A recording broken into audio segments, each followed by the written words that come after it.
बोल लक्ष्मी नारायण भगवान की जय। बैसाख महात्म्य के प्रसंग में राजा महिरथ की कथा और यम ब्राह्मण संवाद का उपसंहार।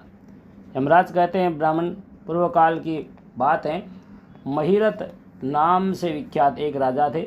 उन्हें अपने पूर्व जन्म के पुण्यों के फलस्वरूप प्रचुर ऐश्वर्य और संपत्ति प्राप्त हुई थी। परंतु राजा राज्य लक्ष्मी का सारा भार मंत्री पर रखकर स्वयं विषय भोग में आसक्त हो रहे थे। वे न प्रजा की ओर दृष्टि डालते थे, न धन की ओर, धर्म और अर्थ का काम भी कभी नहीं देखते थे। उनको वाणी तथा उनका मन कामनियों की क्रीड़ा में ही आसक्त था। राजा के पुरोहित का नाम कश्यप था। जब राजा को विषयों में रमने हुए बहुत दिन व्यतीत हो गए, तब पुरोहित ने मन में विचार किया, जो गुरु मोहवश राजा को अधर्म से नहीं रोकता, वह भी उसके पाप का भागी होता है। यदि समझाने पर भी राजा अपने पुरोहित के वचनों की अवहेलना करता है, तो पुरोहित निर्दोष हो जाता है। उस दशा में राजा ही सारे दोषों का भागी होता है। यह सोचकर उन्होंने राजा से धर्मानुकूल वचन कहा। कश्यप बोले, राजन, मैं तुम्हारा गुरु हूँ, अतः धर्म और अर्थ से युक्त मेरे वचनों को सुनो। राजा के लिए यही सबसे बड़ा धर्म है कि वह गुरु की आज्ञा में रहे। गुरु की आज्ञा का आंशिक पालन भी राजाओं की आयु, लक्ष्मी तथा सौख्य को बढ़ाने वाला है। तुमने दान के द्वारा कभी ब्राह्मणों को तृप्त नहीं किया, भगवान श्री विष्णु की आराधना नहीं की, कोई व्रत तपस्या तथा तीर्थ भी नहीं किया। महाराज, कितने वेद की बात है, कितने खेद की बात है कि तुमने काम के अधीन होकर कभी भगवान के नाम का स्मरण नहीं किया, अबलाओं की संगति में पढ़कर विद्वानों की संगति नहीं की। जिसका मन स्त्रियों ने हर लिया, उसे अपनी विद्या, तपस्या, त्याग, नीति तथा विवेकशील चित्त से क्या लाभ हुआ।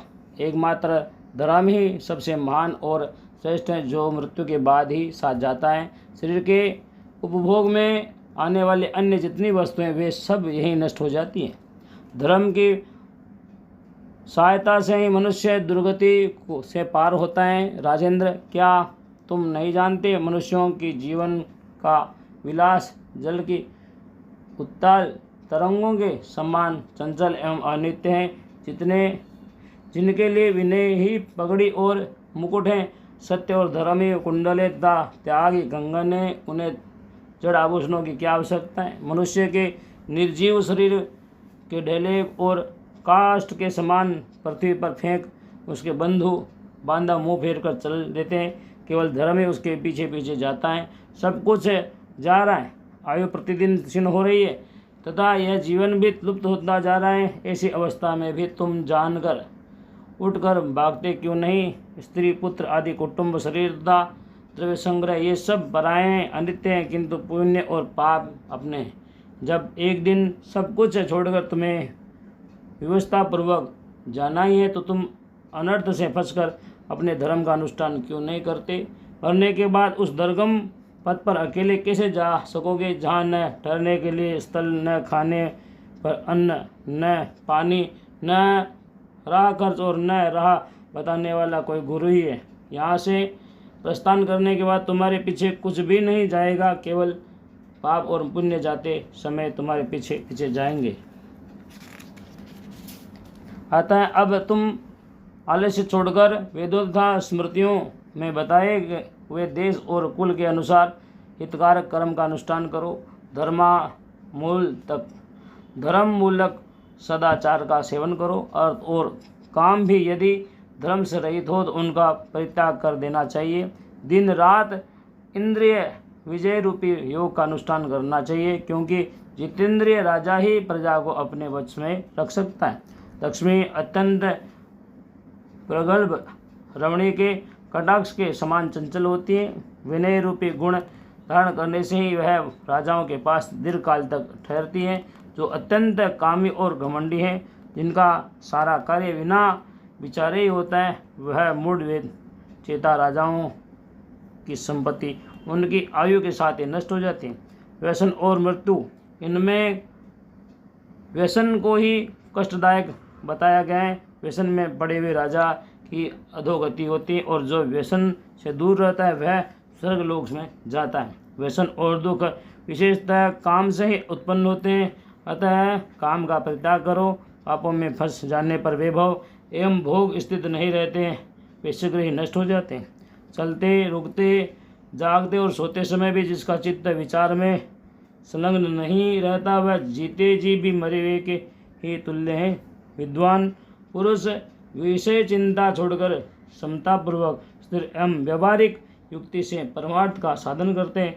जीव का चित्त बालक की भांति चपल होता है, अतः उसे बलपूर्वक काम लेना चाहिए। राजन, धर्म के तत्वदर्शी वृद्ध पुरुषों की बुद्धि का सहारा ले पराबुद्धि के द्वारा अपने कुपदगामी चित्त को वश में करना चाहिए। लौकिक धर्म, मित्र, भाई बंधु, हाथ पैरों का चलाना, देशांतर में जाना, शरीर में क्लेश उठाना तथा तीर्थ के लिए यत्न करना आदि कोई भी परम पद की प्राप्ति में सहायता नहीं कर सकते। केवल परमात्मा में मन लगाकर उनका नाम जप करने से ही उस पद की प्राप्ति होती है। इसलिए राजन, विद्वान पुरुष को उचित है कि वह विषयों में प्रवृत्त हुए चित्त को रोकने के लिए यत्न करें। यत्न से यह अवश्य ही वश में हो जाता है। यदि मनुष्य मोह में पड़ जाए, स्वयं विचार करने में असमर्थ हो जाए, तो उसे विद्वान सूर्यों के पाप जलकर प्रश्न करना चाहिए। वे पूछने पर यथोचित कर्तव्य का उपदेश देते हैं। कल्याण की इच्छा रखने वालों को हर एक उपाय से काम और क्रोध का निग्रह करना चाहिए, क्योंकि वे दोनों कल्याण का विघात करने के लिए उद्यत रहते। राजन, काम बड़ा बलवान है, वह शरीर के भीतर रहने वाला महान शत्रु है। श्रेय की अभिलाषा रखने वाले पुरुष को उसके अधीन नहीं होना चाहिए, अतः विधिपूर्वक पालन किया हुआ धर्म ही सबसे श्रेष्ठ है। इसलिए तुम धैर्य धारण करके धर्म का ही आचरण करो। यह श्वास बड़ा चंचल है, जीवन उसी के अधीन है। ऐसी स्थिति में भी कौन मनुष्य धर्म के आचरण में विलंब करेगा। राजन, जो वृद्धावस्था को प्राप्त हो चुका है उसका चित्त भी इस निषिद्ध विषयों की ओर से नहीं हटता। हाँ, यह कितने शोक की बात है पृथ्वीनाथ, इस काम के मोह में पड़कर तुम्हारी सारी उम्र व्यर्थ बीत गई। अब भी वो अपने हित साधन में लगो। राजन, तुम्हारे लिए सर्वोत्तम हित की बात कहता हूँ, क्योंकि मैं तुम्हारा पुरोहित और तुम्हारे भले बुरे कर्मों का भागी हूँ। मुनीश्वरों ने ब्रह्म हत्या, सुरापान, चोरी, गुरु पत्नी गमन आदि महापातक बताएं। उनमें से मनुष्यों द्वारा मन, वाणी और शरीर से भी किए हुए जो पाप है उन्हें वैशाख मास नष्ट कर देता है। जैसे सूर्य अंधकार का नाश करता है, उसी प्रकार वैशाख मास पाप रूपी महान अंधकार के सर्वथा नष्ट कर डालता है। इसलिए तुम विधि पूर्वक वैशाख व्रत का पालन करो। राजन, मनुष्य वैशाख मास की विधि के अनुष्ठान द्वारा होने वाले पुण्य के प्रभाव से जन्म भर के किए हुए घोर पापों का परित्याग करके परम धाम को प्राप्त होता है। इसलिए महाराज, तुम भी इस वैशाख मास में प्रातः स्नान करके विधि पूर्वक भगवान मधुसूदन की पूजा करो। जिस प्रकार कूटने छाड़ने की क्रिया से चावल की भूसी छूट जाती है, मांजने से तांबे की कालिख मिट जाती है, उसी प्रकार शुभ कर्म का अनुष्ठान करने से पुरुष के अंतःकरण का मल धुल जाता है। राजा ने कहा, सौम्य स्वभाव वाले गुरुदेव, आपने मुझे यह अमृत पिलाया, इसका आविर्भाव समुद्र से नहीं हुआ है। आपका पसंद संसार रूपी रोग का निवारण तथा दुर्व्यसनों से मुक्त करने वाला द्रव्य भिन्न औषध हैं। आपने कृपा करके मुझे आज इस औषध का पान कराया है। विप्रवर, सत्पुरुषों का समागम मनुष्यों को हर्ष प्रदान करने वाले, उनके पाप को दूर भगाने वाले था जरा मृत्यु का अपहरण करने वाले संजीवनी बूटी है। इस पृथ्वी पर जो जो मनोरथ दुर्लभ माने गए वो सब यहाँ साधु पुरुषों के संग से प्राप्त हो जाते हैं। जो पापों का अपहरण करने वाली सत्संग की गंगा से स्नान कर चुका है, उसे दान, तीर्थ सेवन, तपस्या तथा यज्ञ करने की क्या आवश्यकता है। प्रभु, आप आज के पहले मेरे मन में जो जो भाव उठते थे वे सब केवल काम सुख के प्रति लोभ उत्पन्न करने वाले थे, परंतु आज आपके दर्शन से का वचन सुनने से उनमें विपरीत भाव आ गया। मूर्ख मनुष्य एक जन्म के सुख के लिए हजारों जन्मों का सुख नष्ट करता है और विद्वान पुरुष एक जन्म से हजारों जन्म बना लेते हैं। हाय हाय, कितने खेद की बात है कि मुझे मूर्ख ने अपने मन को सदा काम जनित रस के आस्वादन सुख में ही फंसाए रखने के कारण कभी कुछ भी आत्मकल्याण का कार्य नहीं किया। हो मेरे मन का कैसा मोह है जिसे मैंने स्त्रियों के फेर में पड़कर अपने आत्मा को घोर विपत्ति में डाल दिया, जिसका भविष्य अत्यंत दुखमय है तथा जिससे पार पाना बहुत कठिन है। भगवान, आपने स्वतः संतुष्ट होकर अपनी वाणी से आज मुझे मेरी स्थिति का बोध करा दिया। अब उपदेश देकर मेरा उद्धार कीजिए। पूर्व जन्म में मैंने कोई पुण्य किया था जिसे आपने मुझे बोध कराए। विशेषतः आपके चरणों की धूलि से आज मैं पवित्र हो गया। वक्ताओं में श्रेष्ठ, अब आप मुझे वैशाख मास की विधि बताइए। कश्यप जी बोले, राजन, बुद्धिमान पुरुष को चाहिए कि वह बिना पूछे अथवा अन्यायपूर्वक पूछने पर किसी को उपदेश न दे। लोग में जानते हुए भी जड़वत अनजान की भांति आचरण करें, परंतु विद्वानों, शिष्यों, पुत्रों तथा श्रद्धालु पुरुषों को उनके हित की बात कृपापूर्वक बिना पूछे भी बतानी चाहिए। राजन, इस समय तुम्हारा मन धर्म से स्थित हुआ है, अतः तुम्हें वैशाख स्नान के उत्तम व्रत का पालन कराऊंगा। तदनंतर पुरोहित कश्यप ने राजा महेश से वैशाख मास में स्नान, दान और पूजन कराया। शास्त्र में वैशाख स्नान की जैसी विधि उन्होंने देखी थी उसका पूरा पालन कराया। राजा महिरथ ने भी उनकी गुरु की प्रेरणा से उस समय विधि पूर्वक सब नियमों का पालन किया तथा माधव मास का जो जो विधान उन्होंने बताया वह सब आदरपूर्वक सुना। उन नृपश्रेष्ठ ने प्रातःकाल स्नान करके भक्ति भाव के साथ पाद्य और अर्घ आदि देकर श्री हरि का पूजन किया, नैवेद्य भोग लगाया। यमराज कहते हैं, ब्राह्मण, तत्पश्चात राजा के ऊपर काल की दृष्टि पड़ी। अधिक मात्रा में रति का सेवन करने से उन्हें क्षय का रोग हो गया तथा जिससे उनका शरीर अत्यंत दुर्बल हो गया। अंततुगत्वा उनकी मृत्यु हो गई। उस समय मेरे तथा भगवान विष्णु के दूत भी उन्हें लेने पहुँचे। विष्णु दूतों ने ये राजा धर्मात्मा है क्यों कहकर मेरे सेवकों को डांटा और स्वयं राजा को विमान पर बैठाकर वे बेंगुन लोग ले गए। वैशाख मास में प्रातःकाल स्नान करने से राजा का पातक नष्ट हो चुका था।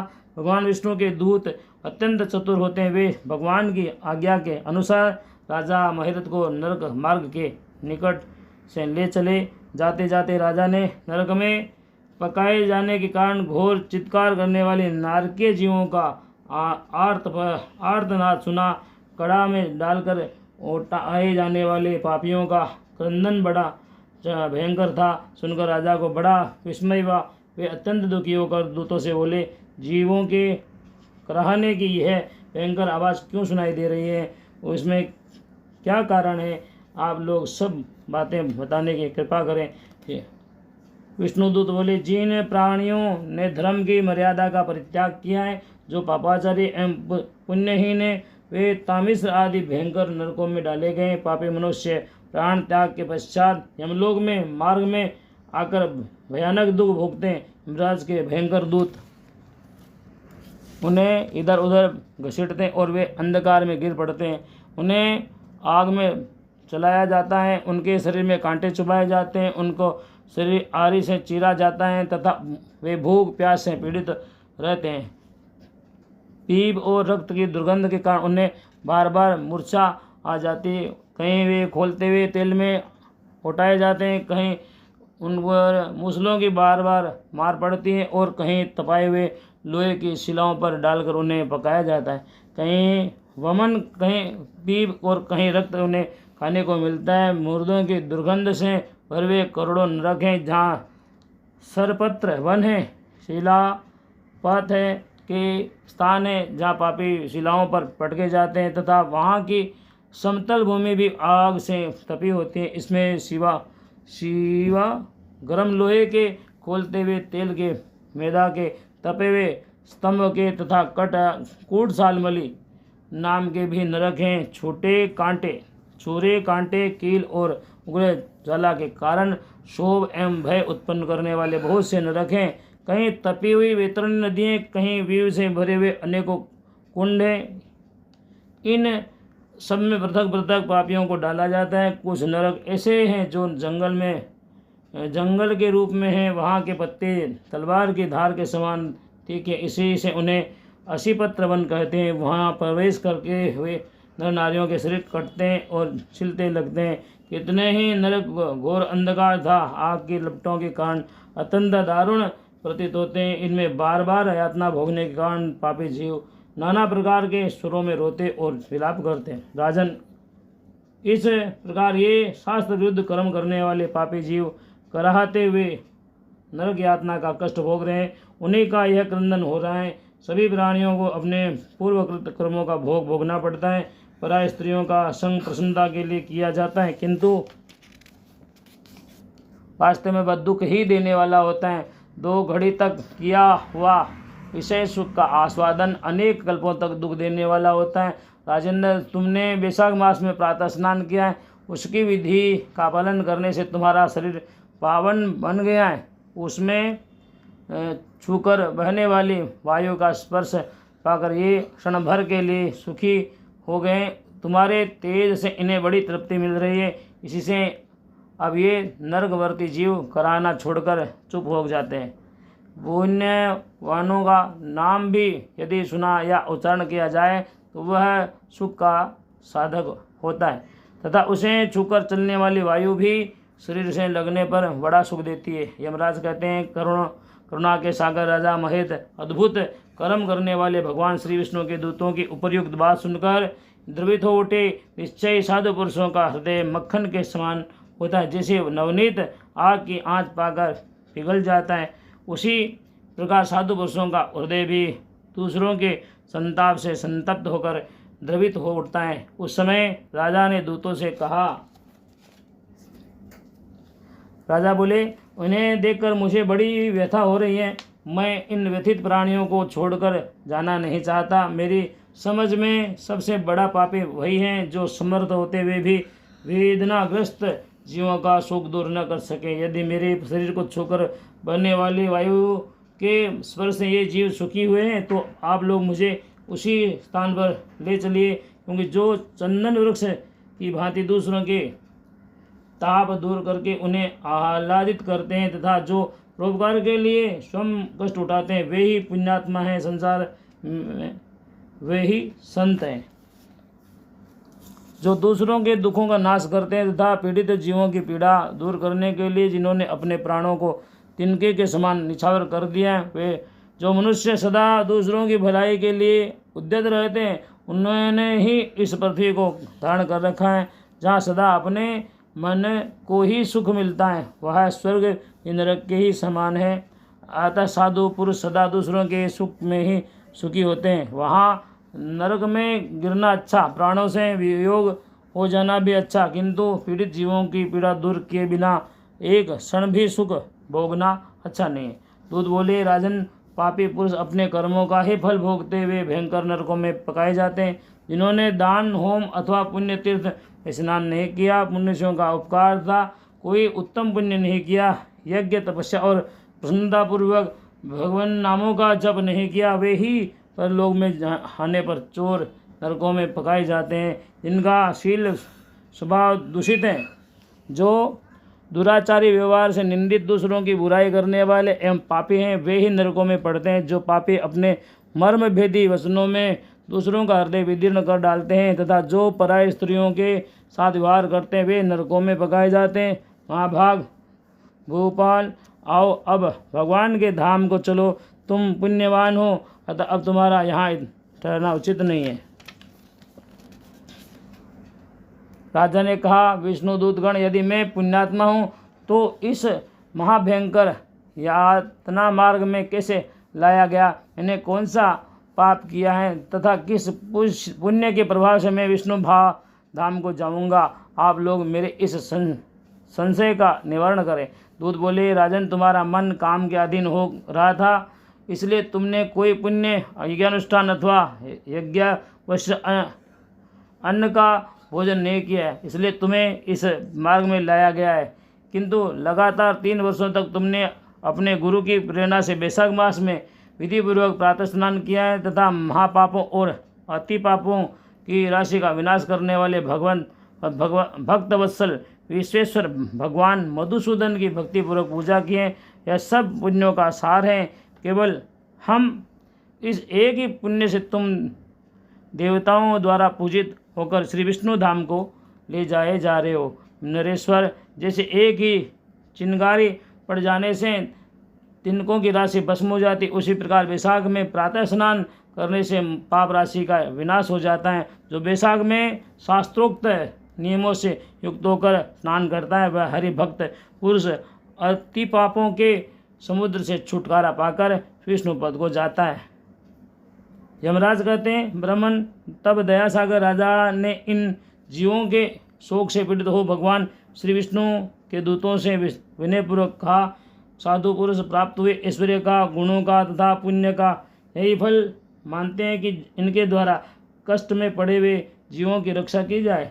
यदि मेरा कुछ पुण्य है तो उसी के प्रभाव से ये नरक में पड़े हुए जीव निष्पाप होकर स्वर्ग को चले जाएं और मैं इनकी जगह नरक में निवास करूंगा। राजा के ऐसे वचन सुनकर श्री विष्णु के मनोहर उनके सत्य और उदारता पर विचार करते हुए इस प्रकार बोले, राजन, इस दयारूप धर्म के अनुष्ठान से तुम्हारे संचित धर्म की विशेष वृद्धि हुई है। तुमने वैशाख मास में जो स्नान, दान, जप, होम, तप तथा देव पूजन आदि कर्म किए वे अक्षय फल देने वाले हो गए। जो वैशाख मास में स्नान दान करके भगवान का पूजन करता है सब कामनाओं को प्राप्त होकर श्री विष्णु धाम को जाता है।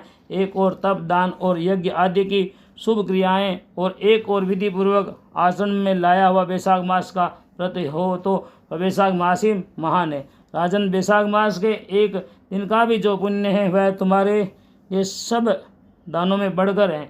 दया के समान धर्म, दया के समान तप, दया के समान दान और दया के समान कोई मित्र नहीं है। पुण्य का दान करने वाला मनुष्य सदा लाख गुना पुण्य प्राप्त करता है। विशेषतः तुम्हारी दया के कारण धर्म की अधिक वृद्धि हुई है। जो मनुष्य दुखित प्राणियों का दुख से उद्धार करता है वही संसार में पुण्यात्मा है। उसे भगवान नारायण के अंश से उत्पन्न समझना चाहिए। वीर, वैशाख मास का पूर्णिमा को तीर्थ में जाकर जो तुमने सब पापों का नाश करने वाला स्नान, दान आदि पुण्य किया है उसे विधिवत भगवान श्री हरि को साक्षी बनाकर 3 बार प्रतिज्ञा करके इन प्राणियों के लिए दान कर दो, जिससे ये नरक में निकलकर स्वर्ग को चले जाएं। हमारा तो ऐसा विश्वास है कि पीड़ित जंतुओं को शांति प्रदान करने से जो आनंद मिलता है उसे मनुष्य स्वर्ग मोक्ष भी नहीं पा सकता। सौम्य, तुम्हारी बुद्धि दया एवं दान में दृढ़ है। इसे देखकर हम लोगों की भी उत्साह होता है। राजन, यदि तुम्हें अच्छा जान पड़े तो अब बिना विलंब के इन्हें वह पुण्य प्रदान करो जो नरक यातना के दुख को दग्ध करने वाला है। विष्णु दूतों यूँ कहने पर दयालु राजा महिरथ ने भगवान गदाधर को साक्षी बनाकर 3 बार प्रतिज्ञापूर्वक संकल्प करके उन पापियों के लिए अपना पुण्य अर्पण किया। वैशाख मास के एक दिन के ही पुण्य का दान करने पर वे सभी जीव यम यातनाओं के दुख से मुक्त हो गए।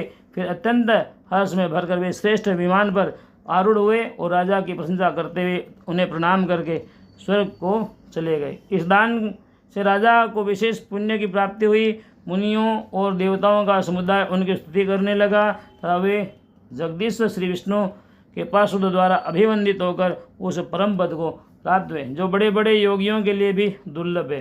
द्विजश्रेष्ठ, यह वैशाख मास और पूर्णिमा का कुछ महात्म्य थोड़े से में बतलाया गया है।